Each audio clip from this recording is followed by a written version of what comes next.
Vamos então ao relato de hoje, que é longo e se chama Namorado Fantasma, História de Amor e Terror. Rapaz, fiquei curiosa. Como assim um namorado fantasma? Vamos ver. Oi, Ana, não soube como explicar o nome do relato, então pode trocar o nome, pois fica cheio de spoiler assim. Tá, eu não troquei, deixa do jeito que você me mandou, até para você identificar o seu relato, tá? Quando ele sair. É uma história real e que ainda me deixa apavorada. Eu escrevi pelo celular, então me desculpe os erros. Segue o relato. Olá, Ana e assombrados, tudo bem com vocês? Tudo jóia? Nossa, sempre quis dizer essas palavras e depois de acompanhar tantos relatos, finalmente senti coragem de contar um pouco das minhas experiências. Uma, em especial, que quase custou a minha sanidade e me rendeu alguns hematomas. Vocês vão entender. Por muito tempo eu me senti louca por conta dessa situação. E é tão bom saber que tudo aconteceu e que ele existe. Vocês vão entender conforme eu for relatando. Mesmo com toda a loucura e todos os anos, a pessoa central do relato ainda domina as minhas emoções. Eu me chamo Fulana, moro em Porto Alegre e tenho 35 anos. Todos os nomes estão trocados, então pode contar sem medo, Aninha. Obrigada. Mete bala, ok. Tenho muitas experiências com o sobrenatural. Eu me sinto confortável em contar algo, visto que o seu trabalho e do Matheus são admiráveis e todos nos tratam com respeito. Acompanho o canal desde o tempo do blog e amo os relatos. É bom estar entre pessoas que levam a sério experiências que em alguns momentos são apavorantes. Já tive essa experiência e algumas mais pesadas até. Porém, essa se trata de algo bom que vivi com o sobrenatural. Eu digo bom pelos sentimentos que despertou em mim e ruim pelas marcas e pela dor que me causou. Vamos ao relato. Aconteceu no início dos anos 2000, quando o mundo ainda não conhecia tanto a tecnologia. Naquela época não tinha acesso a essa nova mudança e internet era artigo de luxo em casa. Morava em um dos bairros pobres e periféricos da cidade e estudava em uma escola próxima de casa. Ficava em torno de 10 minutos de casa a pé. Era mais difícil a volta, pois tinha que subir uma enorme ladeira, eu acho, o que dobrava o meu tempo de volta. Não gostava de ficar em casa. Na época, o meu pai era alcoólatra. Tinha 2 irmãos menores e era bem complicado ver toda aquela situação na minha idade sem poder fazer nada. Foi na mesma época que a minha mãe foi alvo de maledite também. E tudo era uma bola de neve. Uma tortura. Relato que também está a caminho, tá? Minha mãe também é maledite, tá? E eu cresci por muitas delas. Enfim. Era uma vida simples e dolorida, onde se vivia um dia de cada vez, esperando dias melhores que nunca chegavam. Eu acho que vi no estudo uma forma de me libertar e foi assim que me motivei com a leitura e a biblioteca da escola se tornou Então foi assim que me motivei com a leitura e a biblioteca da escola se tornou a minha segunda casa. Que bom que você escolheu um lado ótimo para seguir. Né? Biblioteca, leitura e estudo. Durante muito tempo, e até mesmo depois desse relato, muitas coisas foram tomadas de mim. Mas o estudo e tudo que senti nessa experiência não tem preço e ficará dentro do meu coração até a última batida. Meu dia consistia em ir para a escola e voltar para casa, tentar sobreviver e aguentar a fome diária e as brigas em casa. Em algumas situações, ser surrada no lugar do meu irmão do meio, o que me causou vários olhos roxos por diversas vezes, no meio dos ataques do meu pai, no meio das bebedeiras e noites em claro. Nessa mesma época, comecei a fazer trabalhos extras na escola para ficar longe de casa, e parte do meu dia consistia em ajudar na biblioteca, onde passava a maior parte do meu tempo livre, incluindo os recreios. e entrei para aulas de teatro. Era ótimo e tudo que me mantinha fora de casa naquela época eu fazia. Não era popular entre os meus colegas. Eu não gostava de conversar muito e não trocava um livro por nada nesse mundo. Gostava da minha solidão e tinha poucos amigos na escola. Algumas vezes, com períodos vagos, eu ia para a biblioteca. Assim começa o meu relato de fato na biblioteca. Em um desses dias de fuga, em meio aos livros, notei alguém comigo ali. Em um dos meus diversos dias, escolhendo o livro que eu ia levar para casa, podem perguntar como eu tinha acesso, eu explico. Meses antes tinham invadido a escola e revirado todo o espaço. Foi uma loucura. E na época alguns alunos se mobilizaram para limpar o lugar. Dentre eles, eu. E assim conheci o melhor lugar da escola, a biblioteca. Deu muito trabalho e foram dias e mais dias depois da aula para ajustar o espaço que agora era liberado apenas com autorização. Geralmente usado por turmas iniciais ou por alguém que queria pegar algum livro. Na época ninguém ficava lá, o que era uma válvula de escape e tanto. Um belo esconderijo para esquecer todos os problemas. A maioria dos colegas não costumavam ler ou procurar livros. No auge, a maioria dos jovens preferiam aproveitar, namorar, o que me deixava mais confortável, e eu era uma das poucas pessoas a ir naquele lugar. A biblioteca era ampla, separada por prateleiras de metal com livros por faixa etária. Em um pequeno espaço tinha algumas mesas para atividades escolares e algumas poltronas velhas, caramelo, espalhadas nas extremidades e mesas coletivas para leitura. Geralmente eu pegava, com a direção da escola, a chave, mas estava aberta, pois, segundo a diretora, uma das professoras tinha passado a manhã com os alunos ali na sala. Não liguei, nem pensei no que estava por vir. Entrei e escolhi um livro, que já tinha lido tantas vezes e mesmo assim nunca me cansava dele. A Marca de uma Lágrima, de Pedro Bandeira. Sentei em uma das mesas e abri o livro. Estava feliz por ter os 2 últimos períodos vagos. Estava tão aliviada de poder ficar ali e não ir para casa. Foi quando notei que tinha mais alguém ali. Me senti observada. Tentei ignorar, mas era um olhar tão forte que me queimava as costas. Com 15 anos, qualquer olhar era assim, porém tinha algo diferente na atenção que eu estava ganhando de algum colega que eu não conhecia. Eu só via de canto de olho. Pela biblioteca estar aberta, era provável que alguém tivesse entrado, e eu estava de certa forma irritada em dividir o meu cantinho com outra pessoa. Me tentei a observar, né? Acho que tentei observar, incomodada com toda aquela atenção no meu santuário ali, a biblioteca, o lugar que eu tinha paz no mundo. Então, que tem alguém aqui me enchendo os pacovar? E foi quando eu olhei. Eu iria olhar de qualquer forma, né? Era bem difícil receber atenção naquela época e um pouquinho não teria problema, né? Um rapaz estava sentado poucos metros de mim. O encarei por poucos segundos e os olhos dele estavam acompanhando os meus movimentos. Uma novidade para quem nunca teve atenção dos meninos. Eu estava me achando. Eu estranhei. Eu não era o tipo de pessoa que recebia atenção, entende? Principalmente de um rapaz como aquele. Que olhos ele tinha, Ana. Só de lembrar ainda me aquece o coração. Não tinha a mínima ideia de quão bonito ele era até fixar o meu olhar nele. E ainda consigo fechar os olhos e repassar todos os detalhes do rosto dele, mesmo depois de todos esses anos. Eram olhos verdes e expressivos, em formato de folha, tão brilhantes que me fez perder o fôlego.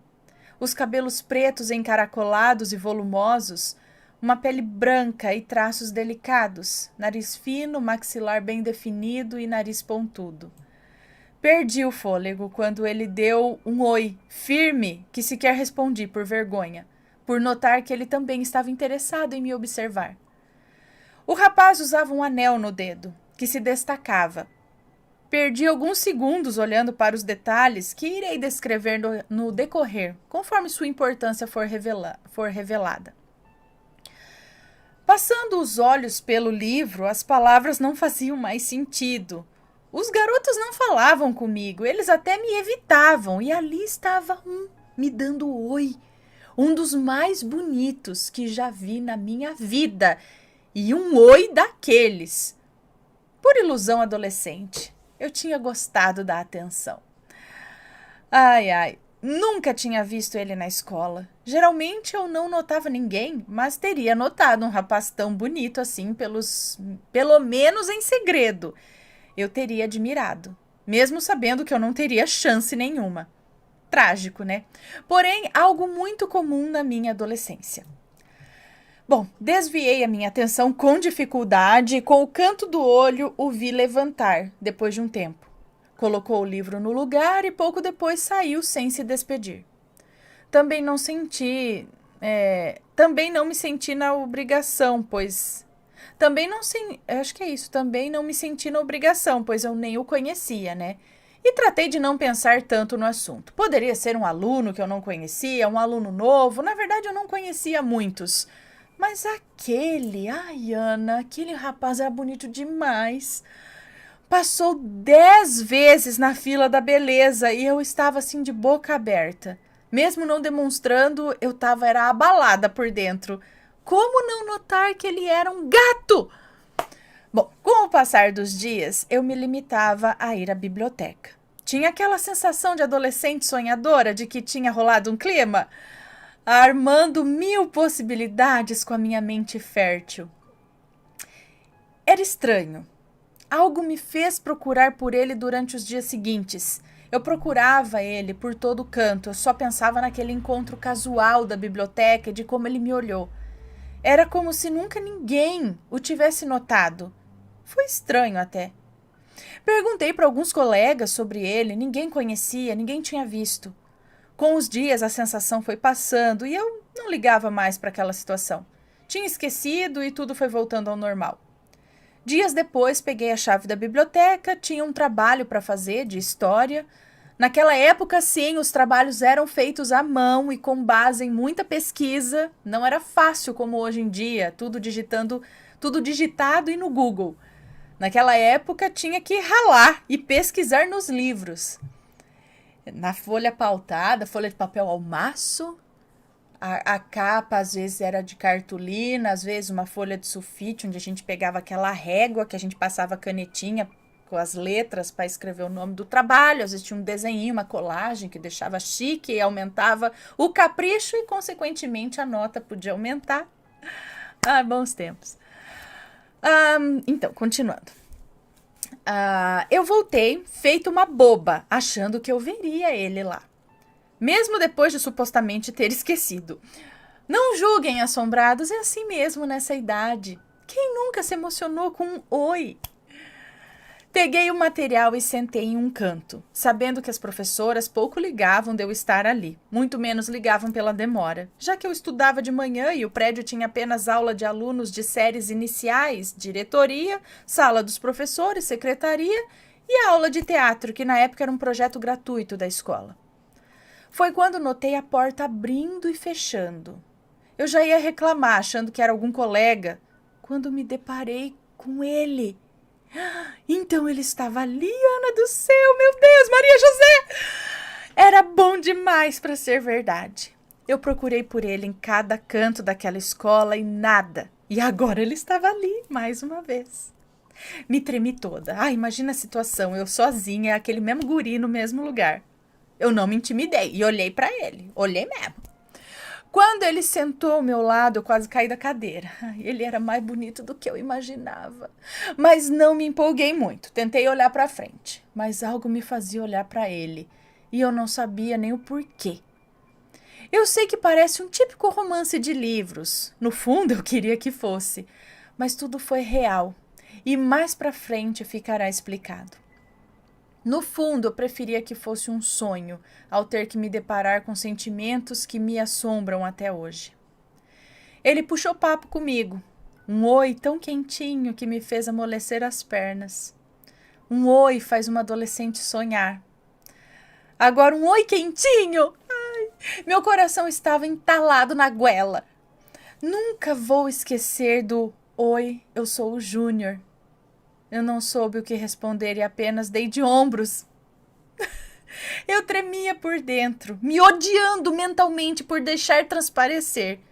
Ele não era o tipo de cara que devia ser ignorado. E eu, por experiência, sabia que esse tipo só me procurava para pedir cola e provas ou fazer trabalhos. Ou para saber se eu era prima da Luciana, minha prima, que na época estudava na escola e era mega popular. Era normal ter amigos, entre aspas, que se aproximavam de mim para ter acesso a ela. Eu já estava acostumada. Fiquei em silêncio, esperando um favor ou uma pergunta, quando ele começou a puxar papo comigo. E eu ali, feito uma idiota, dando atenção a um rapaz pela primeira vez na vida com cara de boba. Quando ele se desculpou por atrapalhar, eu disse que tudo bem, que eu estava bem concentrada no trabalho e que podia fazer mais de uma coisa ao mesmo tempo. Ah, ele sorriu. E eu não sabia onde enfiar a cara. Foi a brecha pelo que veio depois. Uma conversa leve, como nunca tive em tantos anos naquele lugar. Descobri nessa conversa que ele tinha uma irmã mais velha e que morava com os pais.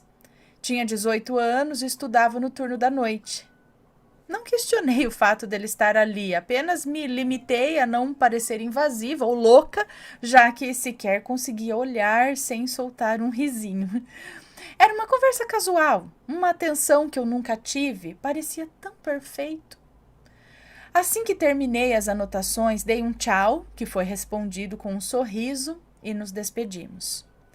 Antes de eu ir, ele perguntou meu nome. Eu só conseguia pensar que sequer tinha dito meu nome. Eu estava boba, gente, só pode. Foi quando o Júnior disse: Fulana, tu gosta bastante de vir aqui, né? Eu sacudi a cabeça e ele continuou: Sei lá, posso voltar aqui contigo? E eu disse um sim bem trêmulo. Como não dizer, né? Sim. Então o Júnior perguntou se eu iria ali no outro dia e eu falei que sim. E ele disse ok, posso te ver amanhã? O que eu iria dizer além de um sim, sim e sim? Eu não ia todos os dias na biblioteca, mas eu faria esse esforço. Claro que sim. Não pensei na época em como era estranho um cara tão bonito me paquerar. Como aconteceu aquela conversa, ou se de fato era um encontro, já que ele se convidou. Em casa só pensei naquela interação, em como ele parecia acessível. Pela primeira vez tive uma conversa mais pessoal com um colega que não me pediu cola de uma prova ou ajuda com algo. Ele só falou dele e eu de mim. Repassei os detalhes milhões de vezes na minha cabeça, briguei internamente comigo pela forma que eu agi. Foi uma conversa, eu sei, mas algo naquela cabeleira negra, no rosto bem desenhado, me fez sonhar acordada e imaginar milhões de conversas no dia seguinte. Eu era adolescente, óbvio que uma atenção que nunca tive iria me fazer surtar. Eu também tinha sentimentos, também gostava de garotos bonitos. Principalmente os que pareciam bad boys, e ele parecia um. Alguma coisa nele era diferente e chamava atenção. Devia ter namorada, devia gostar de alguém. Na época sequer pensei no porquê dele estar lá. Eu não tinha essa visão de hoje, né? Esperei cada segundo do outro dia. As aulas passaram se arrastando. Finalmente, no fim das aulas, consegui a tal chave. Sempre tinha alguém na escola, a diretora achava que eu sempre ia estudar e ter acesso naquela época. Como? Finalmente, no final das aulas, consegui a tal chave. Sempre tinha alguém na escola. A diretora achava que eu sempre ia estudar e ter acesso naquela época. A diretora achava que eu sempre ia estudar, acho que lá na biblioteca, né? E ter acesso naquela época à escola era fácil. Ele não teria problemas em entrar, entendi. E foi assim o nosso terceiro encontro. Ou primeiro encontro na minha cabeça, né? Não tinha problema ele estar ali. Era aluno. E, oi, cachorrada brigando. Era aluno e era normal, volta e meia, alguém do outro turno estar ali. Nunca vou esquecer de como foi encontrar o Júnior ali outra vez. Nem da conversa que tivemos sobre tudo, absolutamente tudo. Falamos do futuro, de futuras carreiras, onde morávamos, gosto musical. Ele viciado em rock e eu em Backstreet Boys. Era muito fácil falar com ele, muito fácil mesmo. De um encontro, foi evoluindo para 2, 3, e quando me vi, marcamos 1 ou 2 vezes na semana. Nunca falei sobre a minha família. Bem, apenas o suficiente para ele saber que eu não saía de noite para nada. Raramente minha mãe autorizava dormir na casa de alguma prima ou coisa assim. Os dias foram passando, semanas se passaram e mantinha essa tradição dos meus encontros escondidos. Sempre que me despedia dele, já marcávamos outro e a minha expectativa só aumentava. Eu não entendia o que ele via em mim. Eu estava a esse ponto apaixonada já, caidinha, de 4 por ele. Era difícil esconder quando eu olhava para ele feito uma boba. Até que um dia, eu lembro, Ana, uma segunda-feira, nós marcamos de novo na biblioteca. Como sempre, eu chegava, deixava a porta aberta até ele chegar, e aí eu fechava a porta em seguida. Ele continuava lindo como sempre, mas alguma coisa foi diferente naquele dia. Assim que chegou, ele me abraçou. Só um minuto, deixa eu só ver se tá tudo certo aqui. Ok. Assim que ele chegou, ele me abraçou. Sabe aquele abraço inesquecível que abala cada célula do corpo? Que deixa o corpo todo trêmulo? Foi esse. Júnior me perguntou se eu tinha namorado. Ele sabia a resposta. Todos os meus movimentos destravam... todos os meus movimentos, acho que mostravam que eu gostava era dele. Falei sem expectativas, pois nos víamos com frequência e ele sequer tentou algo, né? Pela primeira vez na vida eu sentia algo, a necessidade de alguém e esperava um sinal. Fazia dias, 3 semanas mais ou menos, que eu passava dias por semana com ele. Mesmo com a minha mãe rigorosa e só liberando porque eu estava na escola por 1 ou 2 horas a mais. Mesmo sabendo que alguém poderia descobrir, eu estava ali. Era óbvio que eu gostava dele. Eu não respondi. Ele sabia que não tinha uma resposta. E ele me beijou. Um beijo desajeitado da minha parte, um beijo tão íntimo que nem sabia o que fazer. Depois de muita prática, no mesmo dia, claro, nós nos despedimos e marcamos mais um encontro. Eu não sabia como seria depois daquele dia, nem se aconteceria de novo ou se era sério. Mas aconteceu, mais de uma vez. E nossas conversas agora eram embaladas por beijos e uma canção do Queen que ele vivia cantarolando. Hoje uma das minhas bandas favoritas e que me trazem tanta nostalgia. Em comum acordo decidimos que éramos namorados. Eu, com 15 anos, tinha um namorado secreto e esse mesmo acordo foi decidido que seria secreto. Minha mãe jamais aceitaria. Era melhor assim. E nessa idade nem se pensa direito sobre consequências, né? Ter ele para mim em segredo parecia certo. Era minha primeira relação. O primeiro guri que beijei e que a essa altura já conhecia parte da minha história. Ele sabia do que acontecia na minha vida, ele sabia da minha família e sempre dizia que se pudesse me levaria com ele. Júnior se importava. Em cada abraço, cada conversa, ele demonstrava que se importava. Nunca vou esquecer dos nossos momentos, nem de como me entreguei a ele. A tudo que ele significa para mim e em como aqueles momentos me fizeram alguém melhor.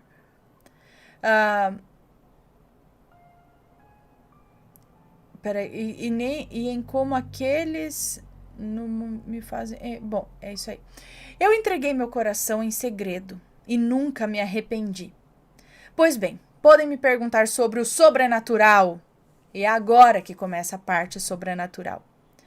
Em um dia, depois de conversar com ele e olhando para as mãos que ele tinha mania de deixar unidas quando não estávamos colados, notei o anel mais uma vez.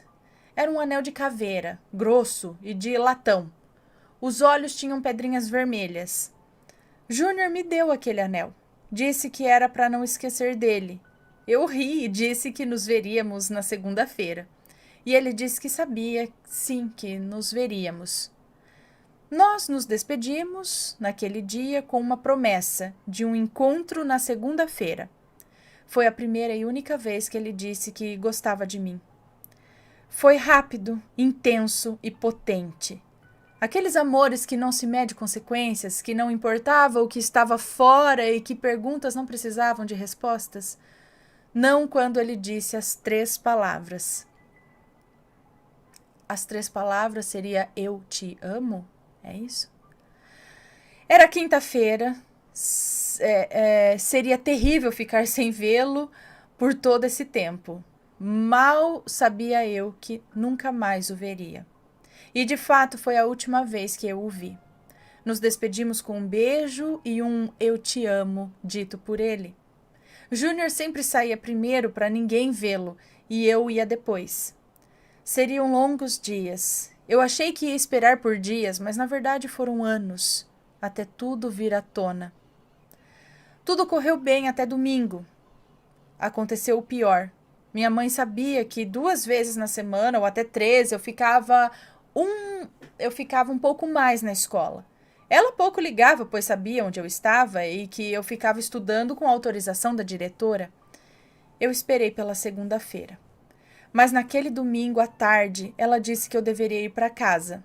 Parece que a minha avó paterna viria para uma visita e ela ia com meu pai buscá-la na rodoviária. Eu ficaria em casa com meu irmão do meio. Tudo que eu não queria. Tinha passado o final de semana todo sem ver o Júnior e se eu não fosse, na minha cabeça, ele iria se chatear. Naquela tarde de domingo, decidi tudo, quando eu escrevi uma carta para ele, dizendo que eu não iria na segunda, pois a minha avó viria visitar e que eu o veria na quarta-feira, que eu ia morrer de saudade e que eu o amava muito. Nunca tinha dito para ninguém que eu amava e dessa vez eu tinha dito, pela primeira vez, eu me doei a alguém. Eu era uma adolescente cheia de amor, sonhos e tinha descoberto tudo com uma pessoa incrível que me entendia. Escrevi e deixei no caderno.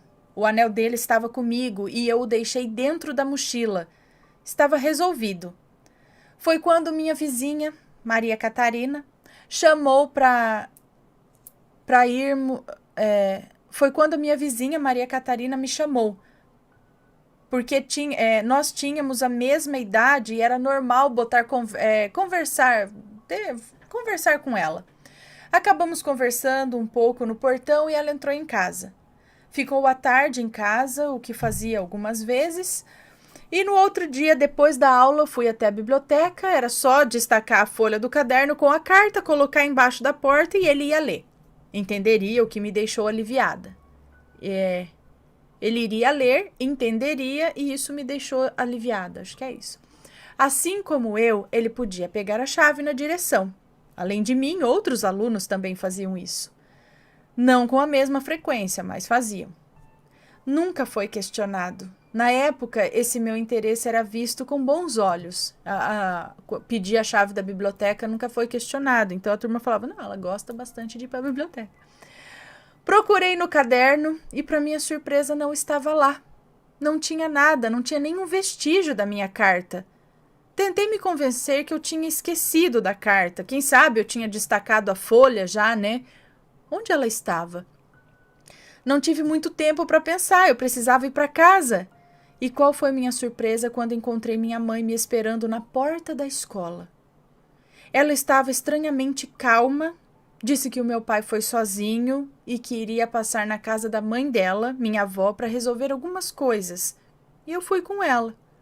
A casa da minha avó era perto da escola, metade do caminho até minha casa, e chegamos rapidamente. Quando entrei, senti um frio na espinha.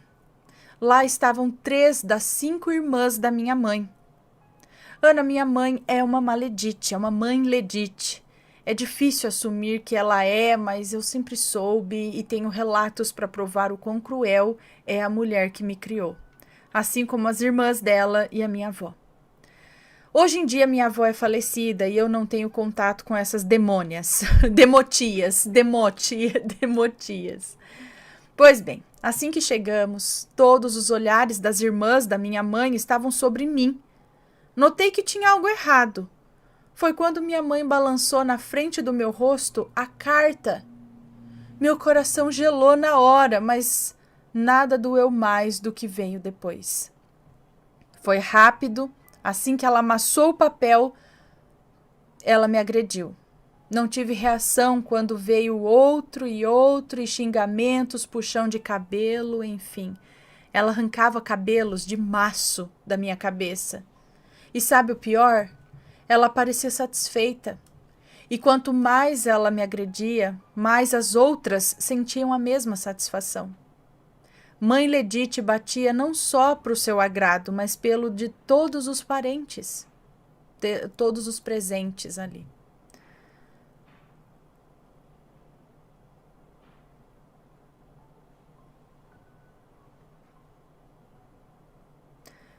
Enfim, ela falou aqui, se achar que deve ler, mas não, porque aqui ela falou os nomes que a mãe dela falou para ela, são coisas pesadas aqui, sabe?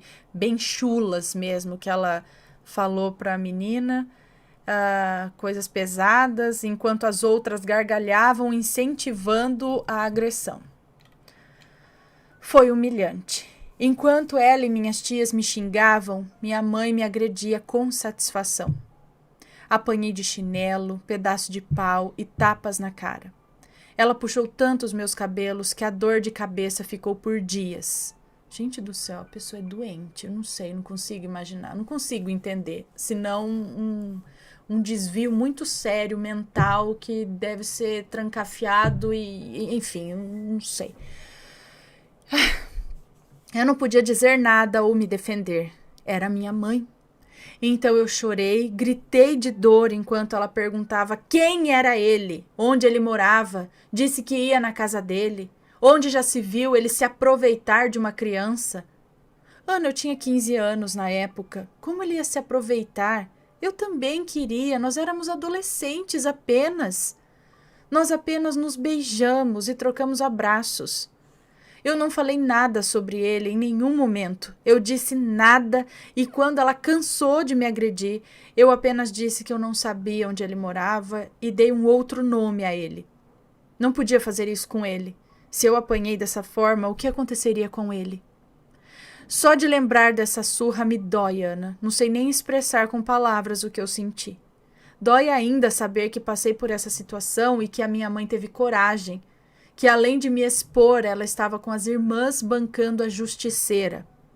Ela nunca me falou sobre, nunca pediu desculpas e foi como se não tivesse existido. A dor daquele dia nunca vou esquecer.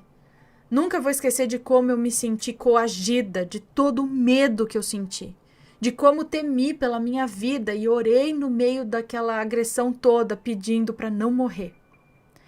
Falar sobre é doloroso, e essas foram as marcas em mim. E acredite, as marcas da surra sumiram faz 20 anos, mas a marca que ficou na alma está presente, como se fosse hoje, incluindo uma cicatriz que ela me deixou na sobrancelha. Com os dias, as marcas foram sumindo. Eu não via o Júnior fazia tempos já, e estava morrendo de saudades. Ele não sabia o que tinha acontecido. Fiquei desesperada pensando nele, sem ter notícias e sem dar notícias. Imaginei diversas coisas. Ele devia pensar que eu não o queria mais, deve ter esperado por mim, ou sei lá. Eu era vigiada, eu não tinha o que fazer.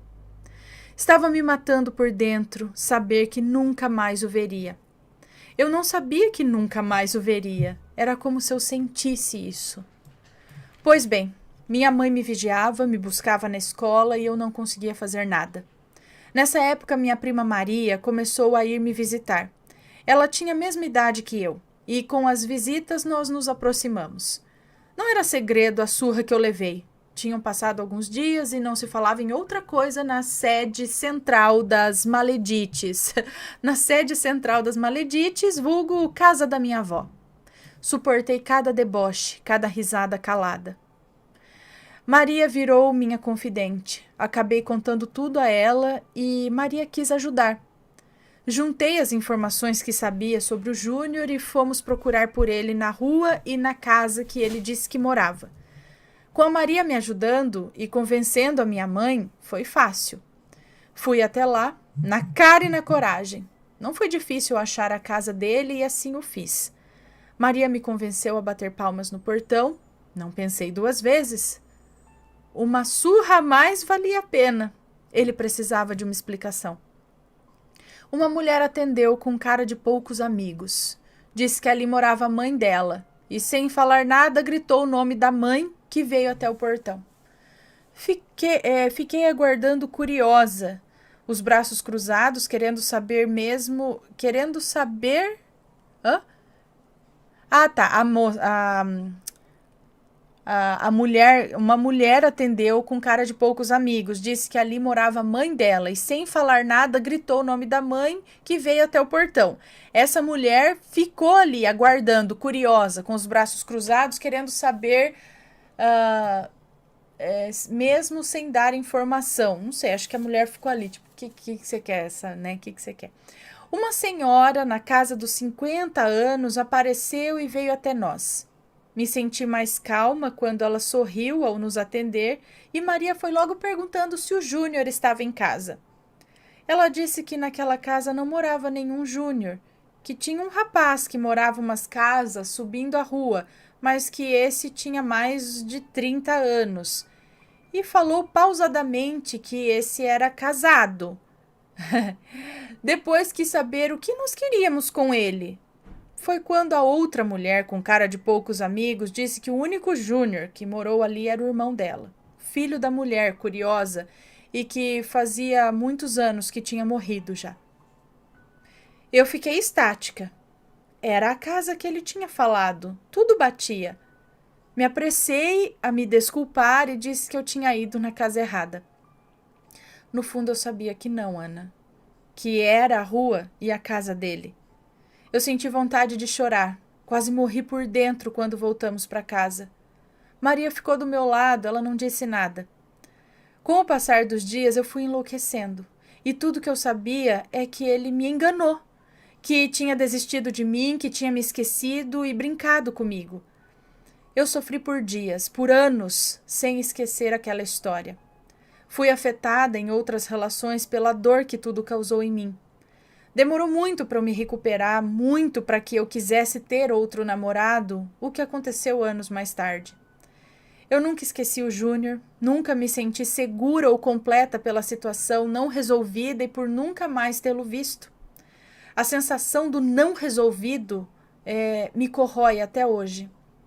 Os dias na escola eram sem graça, eu ainda ia à biblioteca quando podia, esperando vê-lo. Ainda imaginava cada momento, cada conversa e cada lembrança morria um pouco de mim. E a cada lembrança morria um pouco de mim. Os anos se passaram, me mudei de bairro, fui levando minha vida e aquela marca ainda estava ali, me agoniando, me matando a cada lembrança. Até que tudo foi se apagando, virando apenas uma lembrança amarga. E com o tempo eu não pensava mais nele e em como ele foi mentiroso. Em 2017, fui visitar minha avó paterna, a mesma que veio nos visitar anos antes. Minha avó é a melhor pessoa que eu conheço, gentil, amorosa e muito positiva. Hoje ela tem seus 70 e poucos anos e, por estar doente, minha tia é a única irmã do meu pai. Por estar doente, minha tia e única irmã do meu pai mora com ela para cuidados desde 2004.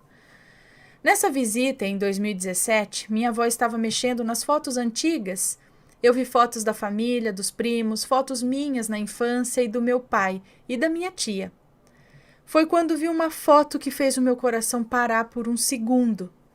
Nessa foto amarelada estava o meu pai e um rapaz. Esse rapaz tinha um anel de caveira no dedo que se destacava. Os cabelos negros eram bem semelhantes aos do meu pai. Eu olhei Olhei 1000 vezes e sabia quem era. Era o Júnior. Chamei minha tia e perguntei quem era esse rapaz. Eu sabia, mas eu não podia acreditar. Podia ser o pai dele, um familiar muito semelhante. Para minha surpresa, ela disse que era um amigo do meu pai e dela. Eu gelei quando ela disse o nome dele. É Júnior. Eu não conseguia nem pensar. Era como se tudo voltasse de dentro de mim e explodisse na parte interna. Minha tia me contou que o Júnior e a irmã eram amigos dela e do meu pai, que infelizmente com mais ou menos 18 anos ele tinha sofrido um acidente de moto e tinha falecido indo para a escola. Na época o meu pai sentiu muito, eles eram amigos e tinham praticamente crescido juntos. Soube que o Júnior, amigo do meu pai, era um cara tranquilo, que amava boa música e era bem animado, que na época muitas gurias andavam atrás dele. Como não? Ele era um pão, disse minha tia, daquele jeito dela, né? Meus pais estudavam na mesma escola que eu estudei. A escola foi inaugurada nos anos 60. Por ser escola de bairro, era comum moradores do bairro estudarem lá. Meu pai estudou lá, nasceu em 63 e foi pai com 17 anos. Mesma época que o amigo tinha falecido. Eu estava nascendo quando ele morreu. Eu não podia acreditar. Eu não conseguia juntar tanta informação. Mais uma vez eu senti medo, me senti à beira da loucura. Era a explicação, explicava o sumiço dele. Não tinha outra explicação. Eu não sabia se eu queria essa história, porém nada contestava a foto e nem as informações da minha tia. Sendo que a única pessoa que sabia o nome dele era a Maria. Minha tia nem sonhava. Eu nunca entendi por que ele sumiu e como tivemos aquele fim. Agora eu sabia. Eu sofri por anos, eu morri a cada lembrança e eu nunca o esqueci. Eu ainda lembro dele, do cheiro, da voz, os olhos em formato de folha. Eu lembro de tudo. Eu nunca entendi o porquê ele tinha partido e eu sofri, Ana, a cada lembrança, enquanto me recuperava da surra que levei. Eu nunca perdoei ele por sumir quando eu tentei. Eu esperei até meu último dia de escola. O Júnior sumiu, evaporou. Eu sabia agora. Ele não podia ter sumido, pois ele nunca existiu. Saber que ele não sumiu... Peraí. Eu sabia agora. Ele não pôde sumir, pois nunca existiu. Saber que ele não sumiu... Saber que ele não sumiu porque quis. Não sei. Ele não era desse mundo. Ele já tinha ido embora e eu nunca pude me despedir ou dizer o quanto eu sentia. Júnior nunca leu a carta que escrevi. Ele não leu. Ele nunca soube que eu o amava.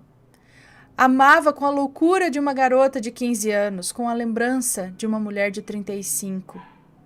Eu não sei como reagi na época, como eu consegui tocar, sentir e amar um homem que sequer estava vivo. Eu não vejo outra explicação para o que vivi.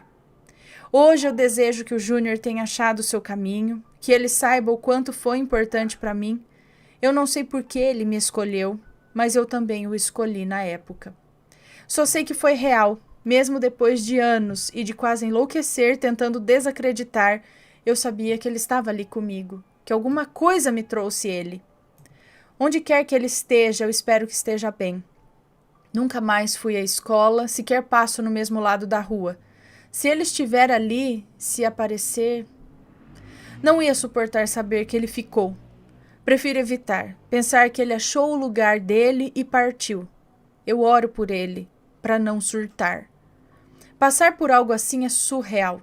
São tantas coisas, tantos sentimentos. Eu penso que ele se afastou porque me viu daquela forma depois que a minha mãe soube que ele partiu. Quando ele disse que me amava, eu acreditei e espero que ele siga o seu caminho. Eu vi verdade no que vivemos. Eu sei que não vivi sozinha e que ele estava lá comigo. Descobri que a vizinha, Maria Catarina, pegou nas minhas coisas no domingo e entregou para minha mãe. Mexeu nas minhas coisas no domingo e entregou a carta para minha mãe e o anel. Esse que eu nunca mais vi. Fez de forma calculada e por maldade. Eu nunca mais vi aquele anel. Nunca o procurei também. Esse é o meu relato, Ana, do meu primeiro amor e de todo o impacto que causou na minha vida. Espero que tenham gostado. Um abraço grandão para Ana, Matheus, crianças, pets e assombrados. Gente do céu, então ela teve um namoro com um rapaz que já tinha falecido há praticamente 15 ou 16 anos. E ele continuava... Gente, por que ele foi até ela? Será que ele foi... Não sei. Não sei, gente. Mas eu não duvido. Lembra aquele relato? Acho que é 82 anos de história, de... Enfim. Tirem aí suas conclusões. Se forem comentar, sempre com respeito, por favor. Esse foi o relato de hoje. Espero que tenham gostado. Vamos ficar aí matutando a história, né? Triste, de certa forma. Um beijo para vocês e a gente se vê num próximo relato.